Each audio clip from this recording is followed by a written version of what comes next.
Next हम लोग पढ़ रहे थे वेलोसिटी टाइम ग्राफ, उसमें से 4 केस आया, 5वां हम लोग पढ़ रहे हैं, 7 तक चलेंगे, यानी केस 7 तक चलेंगे। केस 5 में, केस 5 को बताने से पहले एक बात आप बेसिक समझिए, हो सकता है आप 9 में पढ़ रहे नहीं जान रहे हो।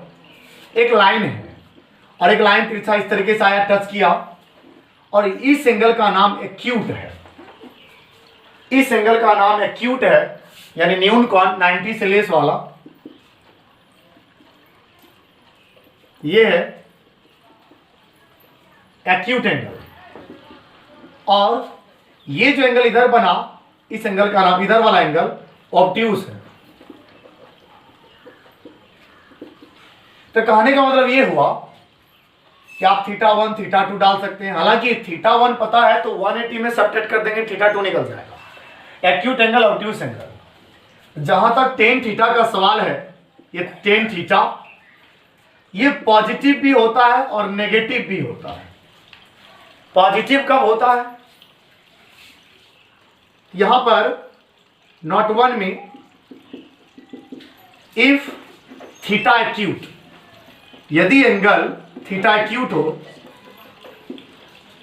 यदि थीटा एक्यूट हो, एक्यूट एंगल हो,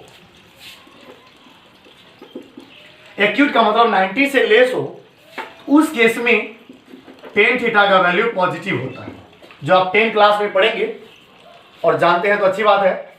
और दूसरी कहानी, यदि थीटा ऑब्ट्यूस हो, ऑब्ट्यूस एंगल हो, तो tan थीटा का वैल्यू नेगेटिव होता है।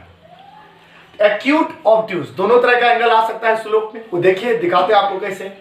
बस इतना याद रखेंगे, 90 से लेस एंगल के लिए, एक्यूट एंगल के लिए tan थीटा का मान पॉजिटिव, और 90 से ग्रेटर एंगल के लिए, ऑब्ट्यूस एंगल के लिए tan थीटा का वैल्यू नेगेटिव होता है। और अर्थात tan थीटा का वैल्यू पॉजिटिव नेगेटिव दोनों होता है। थीटा आप क्या पुट करते हैं उस पर डिपेंड करता है। यानी कहने का मतलब है 90 से लेस है, 90 से ग्रेटर है, क्या एंगल है उस पर डिपेंड करता है। 90 नहीं हो सकता, 90 पे स्लोप तो अनडिफाइंड है। तो ये 90 से ग्रेटर या 90 से लेस कुछ भी संभव है। उस हिसाब से देखिए, इसको नोट करके आगे बढ़ना है। 5th केस में हम लोग इस तरीके से यहां तक पहुंचे, if velocity of an object decreases. आप ये बात पहले से पढ़े, velocity of an object decreases then acceleration of an object will be negative. तो उस केस में एक्सेलरेशन क्या होगा? नेगेटिव। वेलोसिटी जब डिक्रीज होता है, एक्सेलरेशन नेगेटिव, और negative acceleration is called retardation और डी एक्सेलरेशन। इस हिसाब से तो चलिए एक ग्राफ आपको दिखाते हैं नेगेटिव एक्सेलरेशन का, कुछ ऐसा। ये एक्स एक्सिस, ये वाई एक्सिस, टाइम लिया गया यहां, एंड वेलोसिटी लिया गया। अब आप देखेंगे एक ग्राफ आपको दिखाते हैं, एक ग्राफ ऊपर से नीचे आया, ऐसा ग्राफ है। अब बताइए वेलोसिटी 0 टाइम पे कुछ था, कुछ टाइम भी था तो उसका वेलोसिटी घट करके यहां तक आ चुका है, 0 हो गया। अर्थात इस केस में इन दिस केस जो वेलोसिटी है वो क्या है? डिक्रीज हो रहा है, डिक्रीजेस। और जब वेलोसिटी डिक्रीज हो रहा है, एक्सेलरेशन क्या होना चाहिए? एक्सेलरेशन ए का वैल्यू नेगेटिव होना चाहिए। अब स्लोप के अकॉर्डिंगली चलते हैं। ये लाइन एक्स के साथ ऐसा एंगल बनाया। अब बताइए जो थीटा होगा ये कैसा होगा? ऑब्ट्यूस होगा। ऑब्ट्यूस किसको कहते हैं? जो 90 से ग्रेटर हो। ऐसा अगर होता तो 90 से ग्रेटर तो ऑब्ट्यूस हुआ। तो कहने का मतलब है ऑब्ट्यूस एंगल है।